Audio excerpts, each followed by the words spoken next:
Let's start from Maya. Please introduce yourself. So good morning, everyone. It's wonderful to be here, and again, huge thanks for the organizers for the opportunity. Definitely interesting time to discuss this topic, and of course with the wonderful co-panelists. So looking forward to the insights today and generally to interacting with you. My name is Maya Sherman. I'm a science and tech diplomat at the Israeli Embassy. In my profession, I'm an AI expert focusing on climate technologies, EdTech, and HR tech. I'm part of the Global Partnership on Artificial Intelligence established by the OECD. Our focus in the committee is on the future of work and how to design different literacy programs for the informal sector in India. So probably we'll be covering some of these aspects also in our discussion today. So again, wonderful to be here. Thank you for Let's do it. thank you for having me, Garima this side from NITI Aayog. I'll say I'm not an expert in the EV right now, but I'll be presenting how exactly NITI Aayog and central and state governments are actually helping the sector and with respect to their policies. With background, I'm an engineer by background and MBA graduate from IIT Madras. Currently, I'm supporting Atal Innovation Mission in NITI Aayog, focused in innovation entrepreneurship. We're trying to promote a culture of innovation entrepreneurship across the country and trying to take the models of Atal Innovation Mission to the world and the global south. Thank you. Good morning, everyone. This is Dhaval. I come from this organization called Innovation Mission Punjab. Now you know. And so what I do over there is something very interesting. I curate things. You would have seen art curators. Today you are seeing a startup ecosystem curator. What we do at Innovation Mission Punjab is more about creating a whole ecosystem for startups and businesses in the north beyond Delhi. That's the objective. We have been operational since about 3 to 4 years now, and we have tried working into each and every industry and domain possible. People have had a very odd notion for Punjab that this must be a very agri focused state, even in anything, even in startups, even in anything, because that's how the perception has been. But we have been able to find a very good number of startups in tech, particularly deep tech, AI, ML, anything you can think of. Fintech as well. I mean, I come from the fintech side of India. I come from Gujarat. But we have got very good fintech startups as well in Punjab. With all these startups, I mean, actually that gave us some confidence that, let's boost this ecosystem. And today again, so I have personally studied power electronics. Very relevant to EV. This is the base which we studied. I feel very happy back to the ecosystem, trying to, trying to work more towards this EV space. Happy to address more in the question sessions. Thanks. Good morning, everyone. My name is Gurusharan. I work for a company called Customized Energy Solutions. We are basically a knowledge partner to companies of various sizes and scale. We also run an alliance called India Energy Storage Alliance, which is a membership-driven platform where we create a sort of ecosystem where people can interact with each other, companies can exchange problems, and we collectively look for solutions. Specifically in the area of startups, we've tried to help startups in their journey by continually asking the question, what value can we add? So one story that possibly is very relevant to this panel is that sometime around 2016, two very young gentlemen came to us. One's name was Tarun and the other was Swapnil. And they asked us that, how can you help us? They were trying to design a motor and they wanted to make a very reliable motor for an electric vehicle. So we started working with them to find those answers, and then finally they ended up making a company, and that company name is Ether, who's also a member of this platform. So I think we'll talk about more stories like this, but very simply we just try to find solutions to problems that you have and try to arrive to the answers collectively. Thank Thank you, everybody. Thank you, all the panelists, for your brief introduction. So let's start with the basics, as we say, okay? So we are talking of policy, we are talking of effect of policy, we are talking of how policies affect us. So the question is, why do you think policy plays a critical role in electrification of mobility? I repeat, why do you think policy plays a critical role in electrification of mobility? And let's start from that side now. Maybe Gurusharan can begin, others can add.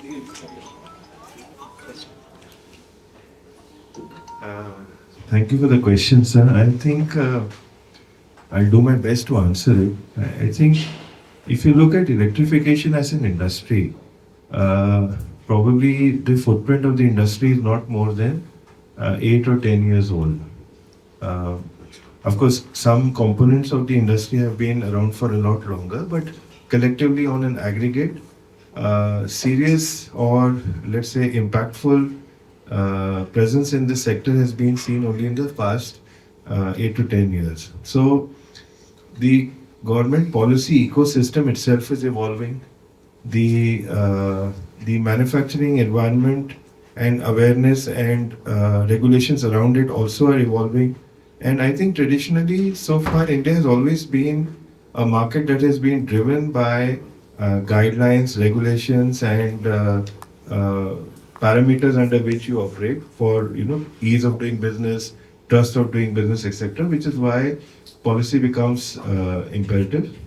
Another reason that comes to mind is that as this sector is evolving, there's a very high dependency on certain markets in Asia, and as we try and position India as a global superpower in the EV industry, where you make in India and make for the world, it's very important that you also create domestic manufacturing and a supply chain ecosystem, which again will need a lot of favorable policy, right from sourcing of raw materials, acquisition of mineral resources, acquisition of technology, and various other enablers. So I think because of the combination of both these reasons, the maturity of the industry now and the goal to move to a global power, and of course the fact that there is one specific country in Asia which has got a very defined presence, I think because of a combination of these three, to address them together collectively and come to a winning solution, policy becomes very important.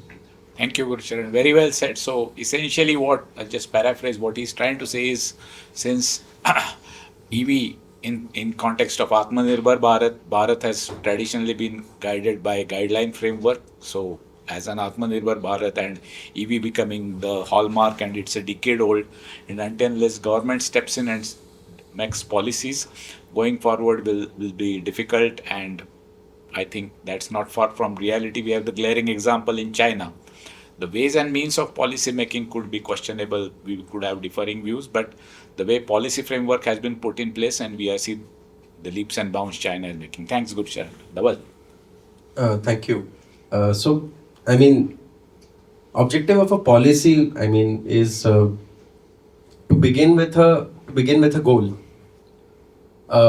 India, fortunately, has been very vocal about the goal towards zero emission vehicles. 2030 is the year we say that 30% of the vehicles that we see will all be electric vehicle. That is a goal towards which the whole policy is framed. Last year, we started out saying that let's work towards buses. So that has become more of an interest these days. But beyond that, what I actually felt more interesting was, at the offset, we might be very interested to say that we want to promote entrepreneurs that are based out of India and whatnot.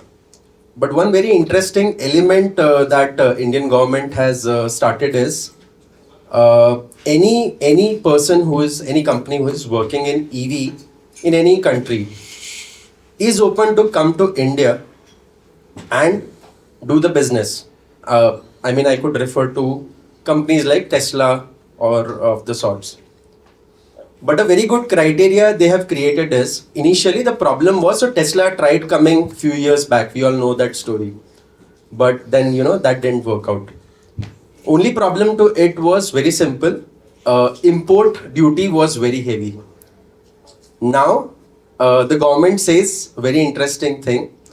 You put in at least 500 crores, you give minimum number of jobs to Indians, you manufacture most of it in India, we will give you a discount on the import duties so that whatever the core, heart of the system is, that you can import. Now that is actually something that is getting more and more interesting for people outside India.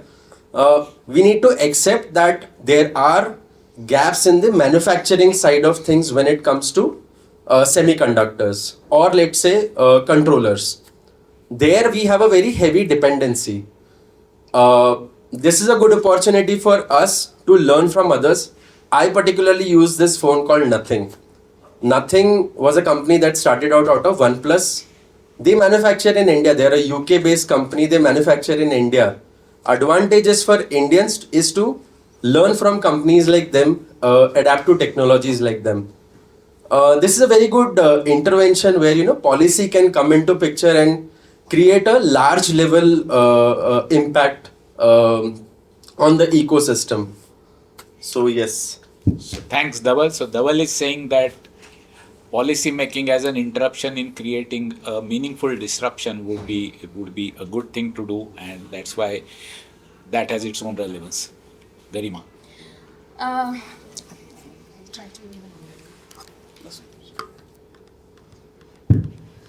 So I think both Sir and Dhaval has made on points what exactly the policies when the government, any government, be the central government or the state government, try to make. So when the policies are designed, what any policy maker has a lot of problem statements in their head. So when a policy maker will sit, they have problem statements maybe from center itself, from state, from manufacturers, from startups, from investors, or from maybe the global interventions. But when they're designing the policies, what they have to think about is it going to help or how much is it going to impact the common person? So policies, whenever they come or whenever they are delivered, are basically designed so that they are an intervention to what is either existing in the market or is going to be a paradigm shift which is going to impact in the future. So whatever examples you both give, the Tesla is a very good example. Yesterday only this deal was, cracked and they have initiated it. And from 110% coming to 15% with the import duties, but with an condition that if you are going to do that manufacturing plant in India, and then only we are going to do it. So if you'll see from a perspective of a policy maker, the impact is going to be job generation, job creation. So that's how the policies are designed, and the interventions is what is required through the policy. The schemes are generally, if you say FAME 1, it came for 5 years, FAME 2 for 5 years. Now the extension of FAME is with PM E-Drive. So that is also for next 5 years. Now the change is with EV buses, EV trucks. So they are now moving towards not just increasing the numbers of electric vehicles, but also the intervention with respect to sustainability and the impact with respect to air pollution. So that is what they want to impact. So the policies are usually try to be holistic with respect to the impact. Thank you, Garima. And as expected, being part of NITI Aayog, the perspective in terms of a holistic approach of what a government would look in terms of policy and framing the policy, she has put it very well. In fact, she preempted me. I was about to ask about FAME policy. So be it the FAME policy, be it the sustainability, be it the green environment, and there is a lot of buzz around the green environment. So from that perspective, actually from a governmental intervention, that carries a lot of weightage, and that's where it comes. So one is the progress, one is the focus, one is the business furtherance, and other is this holistic aspect. Thanks, Garima. Maya. So adding to the wonderful intervention said by my co-panelist, I think that we should also understand that there is such an interesting evolution in the way that we perceive policy. Think of it in the last years. We used to think of policy as a bottleneck. Yeah, generally, the government is kind of stopping us from advancing. It's true for many countries. Because in the end, I mean, regulation and the way the regulation is being perceived is this kind of, sometimes again, a burden for industry. And this balance we are seeing constantly in India, but everywhere else. Again, I'm from Israel, and of course, I mean, I lived in the UK, and you would see this in every country, the constant battle between the need to innovate, to let startups thrive, to let the industry grow. In the same time, we need to govern, because we cannot just let this snowball to keep on running. And what we are seeing across technologies is all of a sudden this understanding that policy is key. And why is it key? Because it's becoming more of an enabler. In the end, when we are having such big infrastructural issues, the industry needs this backup, this support from the government coming and saying, we trust this capacity, we trust the industry, but this is the rules of the game. Now, I feel that as we are advancing with different emerging technology, I think that EV is a very interesting example because, again, it's a subset of what we're seeing out of climate innovation.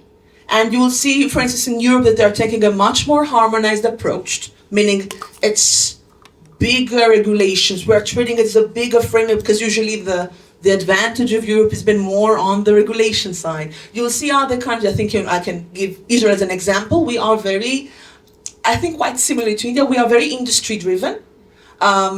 So for us, it's been very, I would say, risk related when it comes to governance and regulation. But today, and I think this is, perhaps I'm a bit biased because I'm a policy researcher, but all of a sudden we understand the power of policy. It's no longer that policy here is coming and saying, you will not be able to create. Think of what we're seeing in India, especially in the EV space. We are seeing such interesting schemes, and of course soon to be elaborated a bit more on fame, but it's no longer about to think how we are limiting ourselves, but I think that today, the way that we perceive policy, it's more on how we are enabling the ecosystem to thrive under certain frameworks. So I think also startups and industry today understand that to advance in any emerging technology, I think especially in climate innovation and everything connected to EVs, we need this multi-stakeholder thinking. So this is a shift that is happening globally. And I feel that here, specifically in India, we're seeing it coming into life, I think especially under the support, of course, of the government schemes and generally the startup ecosystem. The fact that all of us are discussing, even think of this event and the fact that we have these 3 different panels. This is part of an evolutionary step in which we understand that policies and government are an inherent part of the creation of the industry. And this is something that I feel took us a lot of time to understand and grasp because different technologies did not allow this kind of bandwidth in a way. Thank you, Maya. Very well put. So she brought in the global perspective in terms of policy making and especially citing examples from prominent economies and how they are looking at policy framework. So essentially the sum and substance is, even if industry has to grow she brought in the global paradigm, it has to grow within the policy framework. So that brings me to the... I just had one more point. So... hello? Yeah. Yeah, also how policy works is, so India has a problem. We won't do certain things until and unless we are told to. Okay? And how policies and regulations work in India is, there is always a guideline that comes in the beginning. There's always a plan that comes in the beginning. And then after that enforcement starts. There are a lot of industries today that are moving towards sustainable fuel and EV just because those guidelines and policies are coming into picture. The whole transitioning story that is coming up, that buses are supposed to be electrified, is for the very cause that let's begin something. Government is in that phase right now that let's give that guidelines, let's give them those timeline. You would have seen very less number of diesel vehicles also these days. That has reduced. So there's a lot of transitioning stories that, it's not a very simple direct step that, okay, tomorrow we all will be EV. So that is not something that is going to happen. But with these policies, it is actually being ingrained in the people, ingrained in the businesses, that there is a transitioning plan we all have to go towards. As of today, EV is something we want to get into. Probably hydrogen is also something we are interested into. But I would like to just contradict a little. India is, I wouldn't say it's a market where you put guidelines and they will work. That is not how an Indian customer works. It's Okay. more of until it is an incentive that is. So- Policies are incentives, not guidelines to be put. So Garima, please hold your horses because We need you the government Yeah, to yeah. So be able that to brings respond. that automatically comes to the next question, and I will direct that question to you first. How robust policies and incentives does India have compared to similar economies? So yeah, taking the similar points, so policies are never guidelines. They are always incentives to, as I said previously, the interventions that a government is trying to place. So of course, FAME is one that has been going on. Then a lot of we are trying to reduce the duties with respect to the import and exports.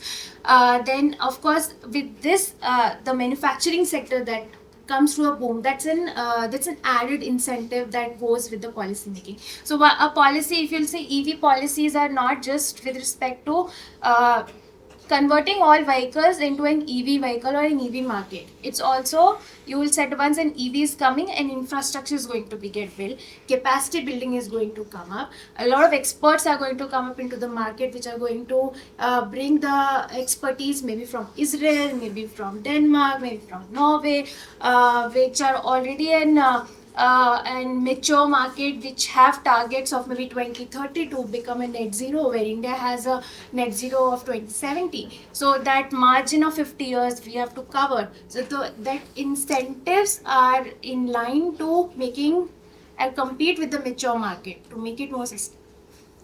Okay, same question to you, Maya. Yes, I just wanted to add here. I'll try to go for the. So the question is, Maya is addressing the same question. How robust policies and incentives does India have? One, or does India have compared to similar economies? Sure, I just wanted to add that we also need to understand the difference between economies. This is a gradual process, I think, especially with Make in India and generally the shift in the manufacturing processes. Clearly, this is, of course, we're already seeing very robust and good incentives, I think, especially in India when it comes to EV adoption. We are seeing this with the subsidies, we are seeing this with the reduction in GST. These are all things that are happening. But if you're thinking on other economies that, again, are small and sometimes more targeted, for us, all these processes can take perhaps a bit shorter, or we have different focuses. But as time passes, we also need to understand what are the synergies between the different countries. For instance, for us as, again, a smaller country that is always looking into international partners, India is exactly this market that we're looking for, because the scope and scale of the market here, again, I would say very robust schemes that are being enacted. For us, actually, you would see that most of the schemes, we are actually much more focusing on smart mobility. You will see a lot of our companies are going into slightly more futuristic trends in technology, companies like Mobileye, etc. But we are looking actually for countries that can help us implement better the technologies. So I think that in the end, this comparison is wonderful because it helps us to also understand what each country can give to another. And I think this is also an opportunity. We are seeing more and more discussions on cross-border data exchanges. It starts, first of all, with the regulation broadly on how data is being transferred. Core discussions, as we just had the new regulations of data privacy by NITI in the beginning of January. I'm mentioning it here because, of course, this is key to any discussion on tech transfer. Countries, I would say, in Europe, Middle East generally, when we are seeing the scope and scale of policies in India, this is something that we, of course, we want to partner with, because we understand the way that, first of all, the diversity that is offered in the country, the multilingual adaptability, generally the way that the schemes are being built. This is I would say, not just opportunity for India, but this is an opportunity for other countries to understand how they can connect better. And I think that this was something that I wanted to highlight. And of course, in regards to your insights and intervention just said, that today I feel, and again, we are seeing also the evolution between the different schemes on EV in India. And again, going into different phases and trying to encompass newer technologies and also trying to see how to align to what other trends are happening. I will say that there is one interesting trend that I would be glad to see how it would be perceived here, which is perhaps a bit more on the alignment to the European perspective of a very harmonized Green Deal agreement. In Europe, you would see a very harmonized approach to the way that policies are addressing climate innovation, because sometimes, again, the scale and scope can enable them this kind of discussion. It's also the strengths. I think it will be very interesting to see this kind of data harmonization happening, I guess, in phases here. And I'll be glad, of course, to also for my co-panelists how they are addressing it. It's true for the European perspective. It's also, by the way, it's a bit less true for, in Israel, we're taking a different approach to this because we are trying to enable industry go first. But I would say, just to sum it up, it's clearly a prime time for many countries to see how the frameworks and policies have been established here in India, because some of the settings and the level of, I would say, maturity of solutions are things that we are always looking to see how we can implement them better. So kind of a complementation to that. Thanks, Maya. I think she summarized it pretty well in terms of what is the perspective of the outside world as far as India is concerned in terms of robust policies, and Garima talked about what all incentives are being offered and how do we take it forward. She brought the valid point in terms of how economies, how do you differentiate between economies and how we look at partnerships. Next question I will direct once again to Gurusharan and then come with all the panelists. What are the major areas of opportunities and improvements for policymakers to focus on next, in your view, as an industry veteran? Sir, I'll start with the background first. I think in terms of policy ecosystem, what makes the electric industry very unique is the fact that it's a confluence of multiple industries. Ministry of Heavy Industries, Ministry of Power, Ministry of New and Renewable Resources. So it's, some a question that's spoken very often, a question that's asked is, if I have to employ one engineer for making an electric vehicle, who is it going to be? Is it going to be a mechanical? Is it going to be an electrical? Is it going to be a chemical? Is it going to be an electronics? The answer is it's going to be a harmony of all.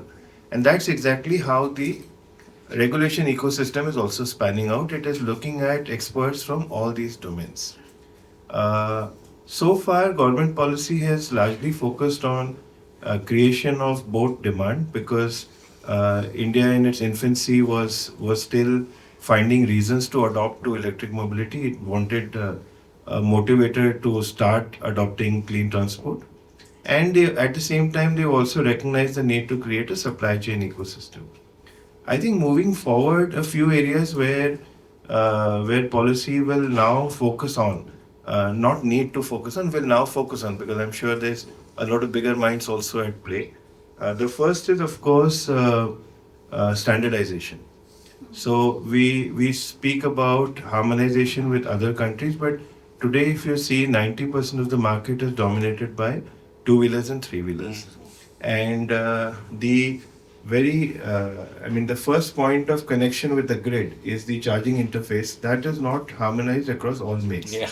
Because of several reasons. So I think there are two broad guidelines. There's a type 6 and a type 7. But moving forward, either a convergence will happen like you have a type C kind of a cable, or I'm not sure actually whether regulation can define this, because I'm a firm believer of the fact that in policy, less control is more. It's always better.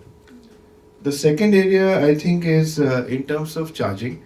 The PME drive, of course, has focused very exclusively on charging, but and of course, all the state EV policies. Today, over 30 states have their own EV policies. Correct. But I think that the last mile, because we have so many stakeholders, decision making in India is quite complicated. It's not straightforward. So I think there is a concept of right to charge, and very recently, in early part of February, there was a judgment in the High Court where somebody who wants to buy an electric vehicle in Bombay has actually moved the legal offices to ask for permission, to be granted permission to have an electric vehicle, because his housing society does not allow him to have Correct. that. And I think that is the irony, that policy has not been successful enough to go to the last mile, which is why he has got to go to the legal intervention. The third is, of course, recycling, because I think right now the focus is about maximizing the number of vehicles that we put on the ground. But I think after about 2028 or 2030, which is when we are talking about serious adoption levels, we will also be looking at a very huge challenge in terms of recycling challenges for what has already been put on ground, and there needs to be a very sustainable recycling mission around it, both in terms of recovery targets and in terms of recycling targets. And the last, I think, is traceability, because today, in terms of value, battery is about 40% of the value of the vehicle. I think that will become the primary asset in the vehicle, and tracing it both in terms of safety, in terms of lifetime value, and in terms of recyclability. I think that's what policy is going to focus on. Okay, very well said, Gurusharan. As an industry veteran, he brought all the aspects to the fore. And most of the startups sitting over here would, whatever they are planning, it could be in OEM in nature or systems or products, whatever it is. So they face the music in terms of the homologation. So he brought the aspect of standardization, traceability, and recyclability. Honorable Minister Nitin Gadkari has said that he will bring a policy in terms of by 2030, a comprehensive policy in terms of recycling, and that has a lot of relevance to the what other panelists said in context of sustainability and green environment, because this disposal of e-waste is a bigger monster than you can think, and it is a genie outside the bottle right now, and until unless we have a policy framework, we can't put that genie back into the bottle. Okay, so what do you think from a government perspective are the opportunities to, same question, opportunities to improve, Garima? So I think what Gurusharan sir has said is actually it completes everything. He is from starting till the end, till the recyclable part. He has for the chain, the supply, from the supply chain to the life cycle chain of an EV. He has already put in every piece to the puzzle chain. Okay, thank you. So next question is to Dhaval. I just had my thoughts Yeah, on by all means, sorry. Yeah. Just a quick point on the residential thing. I was just reading out. There is a guideline that has been put out. When I say guideline, I'm very specific. There has been a guideline put out for the residential association that any building that is built is now mandated to have a EV charging point as well. There are, guidelines have come. I won't say policy, because nobody is going to be able to enforce anything in the construction industry. That's for sure. That is one. Second thing, there is a lot of interesting insights coming out onto ancillary and similar domains where EV can pick up, and those problems in the other industry could be addressed. One specific use case I was seeing was cold chains. So India has a very big deficit of cold storage. Probably less than 10% of the actual need is what we have today. And most of it is being owned by Adani's and Ambani's of them. That's the maximum portion, probably 80-90% or more. That access is a problem, number one. Second, the quantum is also a problem. There was a whole use case that is being prepared right now where rather than having those cold storages, better distribution channel through EV could actually solve that problem at a very faster pace. So there are a lot of ancillary and similar other industries whose problem are actually being able to be solved through this one intervention. Next is we actually have seen a lot of in Chandigarh I recently saw, probably in Delhi it would have started earlier. All the food delivery apps that we see, they have now incorporated slightly bigger EV vehicles for bigger, larger orders. There's a lot of adoption that is coming out. Some time back, Zomato founder was thrashed that you are saying 50% of your energy consumption that you're doing, petrol vehicles that you have. They said that we are 50% of our vehicles are our energy is being offset. That's the statement that he had put out, and people thrashed him saying that no, most of the vehicles that you have are normal petrol vehicles. And then they had to give a clarification that this is being offset by the other solar grid and other non-renewable resources they have put in. There are very good, I am a fan of Zomato when it comes to sustainability in specific. They said that we actually would be investing more towards this space, getting more EV deployed. When there are policy interventions which would enable businesses like these, their journey, so Zomato has envisioned 2030. Probably that timeline could be reduced. Those kind of incentives today are slightly lesser compared to the other countries. We had a previous question also about the countries. You would be shocked to believe other countries have an incentives of about 50 times what Indians get when we buy an EV. This is the least I'm talking about. So there are a lot of incentives. So we have all the line items have a checklist in India, but there is still a scope that few of them can be boosted more so that businesses can adopt things faster. Imagine Zomato doing the same thing by next year. They are more than interested if policies have a better positioning. So thanks, Dhaval, for addressing those questions and once again joining the dots with the earlier question. In the interest of time, we will have one last question and then I will throw a question open to the public. We will not discuss it, but we will have one-to-one interactions. Sorry, not public, participants. I stand corrected. So our last question is, and I'll begin with Maya. How can automotive companies, investors and financiers help with the objectives of governments with respect to policy making? I repeat the question. How can automotive companies, investors, financiers help with the objectives of the governments with respect to policy making?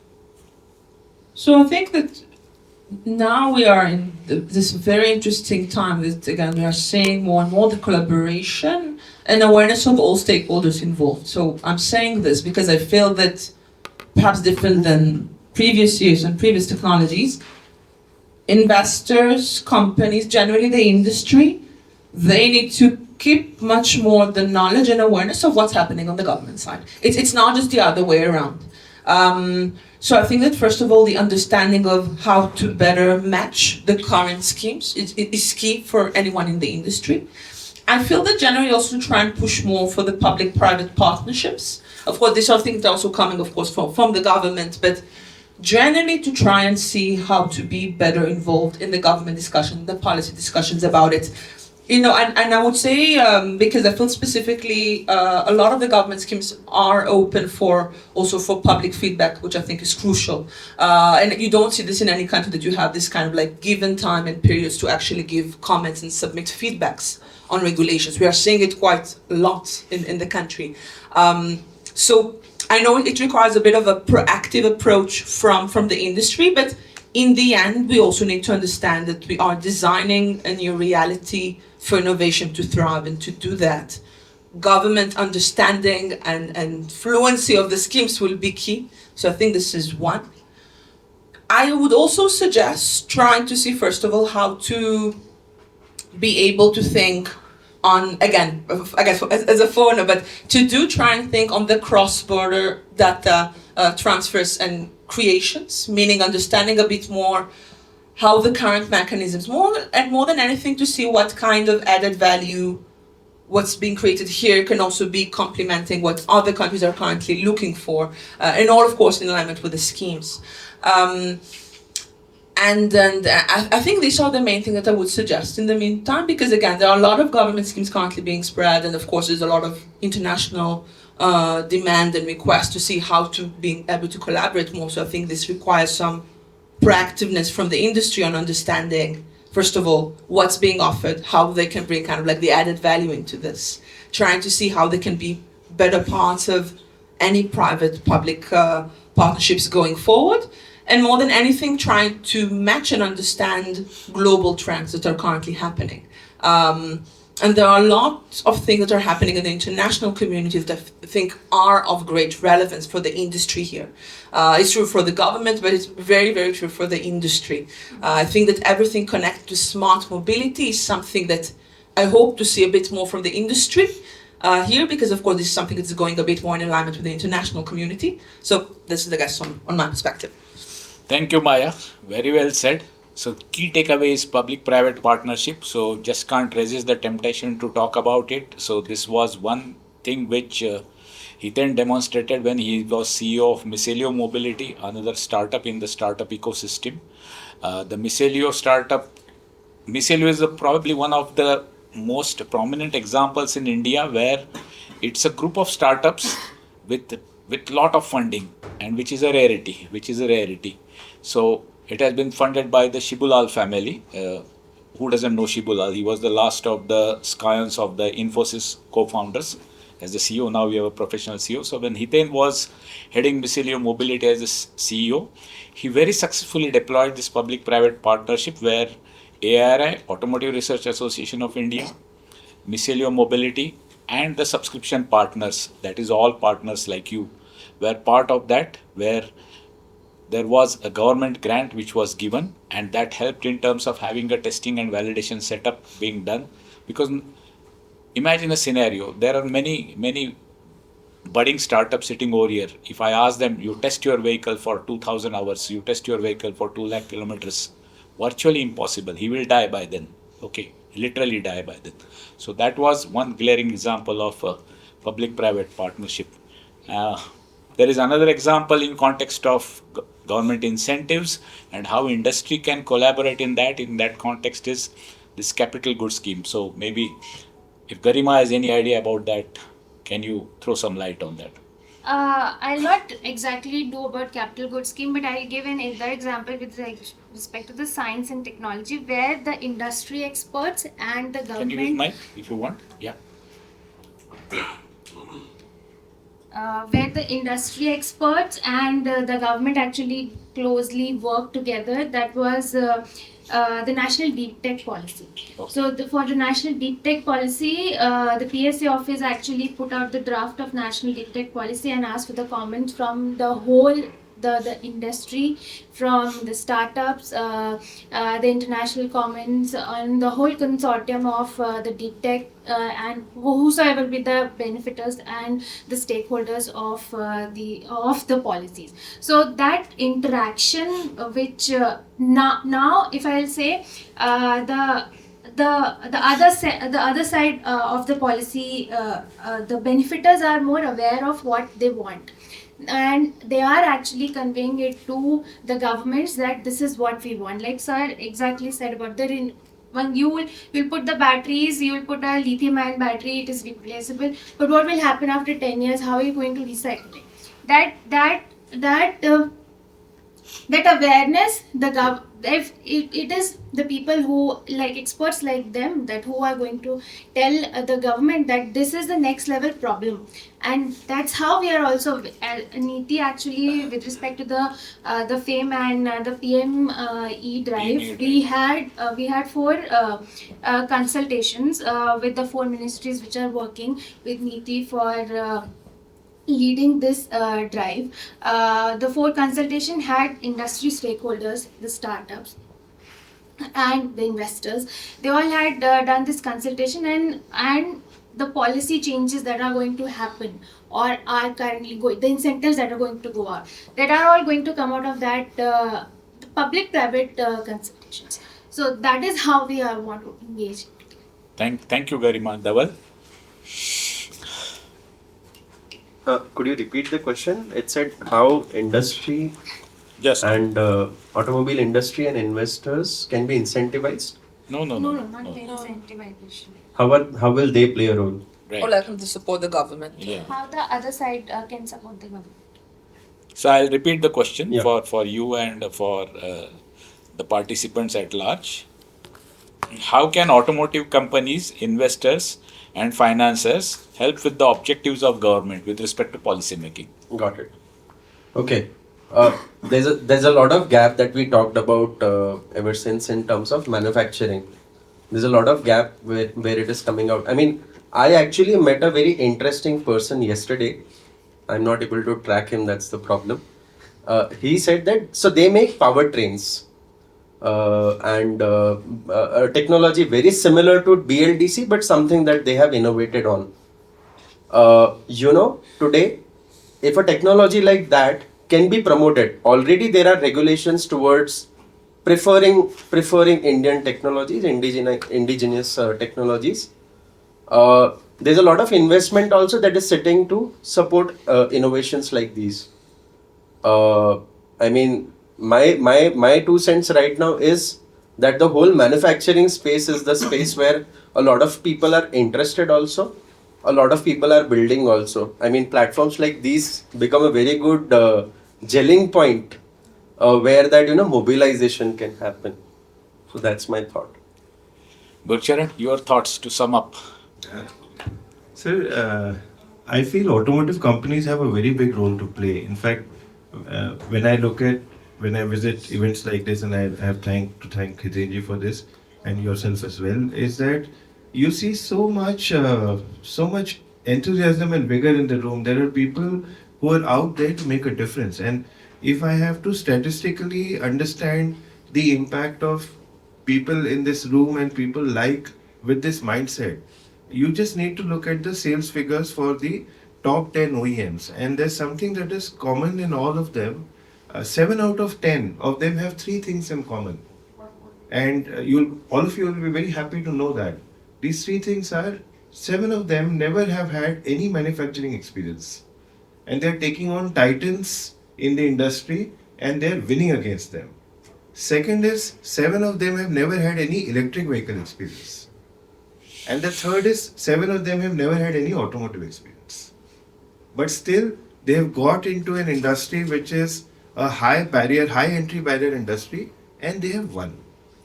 Now, how policy works in this environment is that so far I think people are still finding their way around policy. Of course, government is doing a very comprehensive job. It's becoming more inclusive. It is becoming more comprehensive.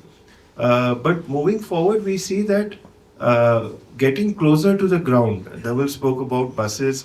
There is still trucks and tractors and other categories which still need to come into the ambit. And the government cannot be a one-stop all solution to understand what is happening on the ground.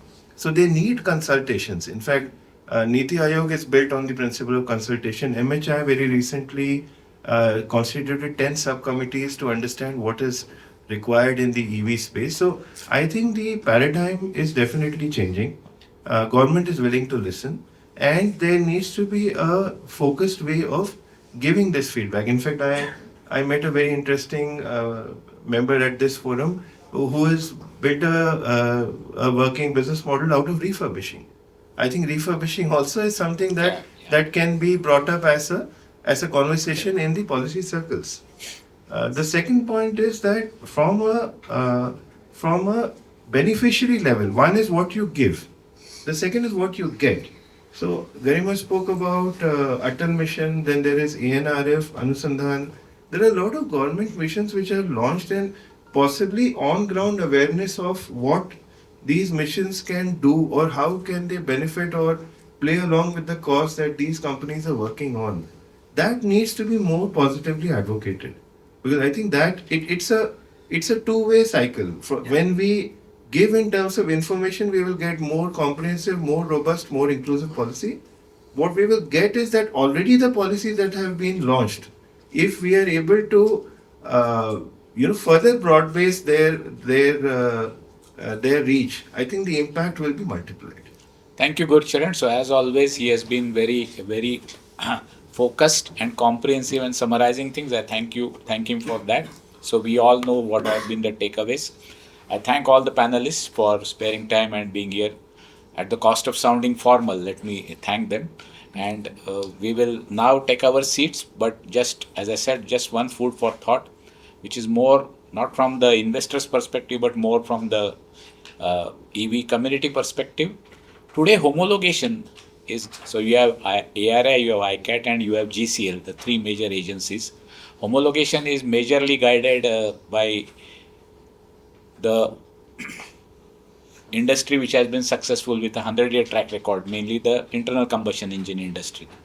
And most of the homologation is now being guided by the fact, replace the ICE engine with an electric motor. And all of us sitting here, even the investors know it's not that simple. Okay. I'm not saying ARA is making that mistake of just doing it that way blindly. No, not at all. There is a lot of thought going into that. AIS 006 for battery safety, a lot of thought has gone in terms of recycling also. But just food for thought, and with our reach, with our community, with our ecosystem, we would like to even interact with ARI participation. NITI Aayog is based on participation. ARI, ICAT, GCL formerly used to call industry for participation, but EV is more beyond. It will not be limited to the big names, the Tatas, the Mahindras, the Heroes and the Marutis, but the other ecosystem should also participate. So the homologation framework, which being set up predominantly by ARI, then others copy, should it be more participative in nature, or should it be in the nature of what is being followed currently? We don't want to have an answer, because if we start that discussion session, we can go on till the evening. But just a food for thought, and I would like to interact with each one of you, including the panelists, to think about it and take it up suitably. Thank you once again. Thank you very much. Thanks for this.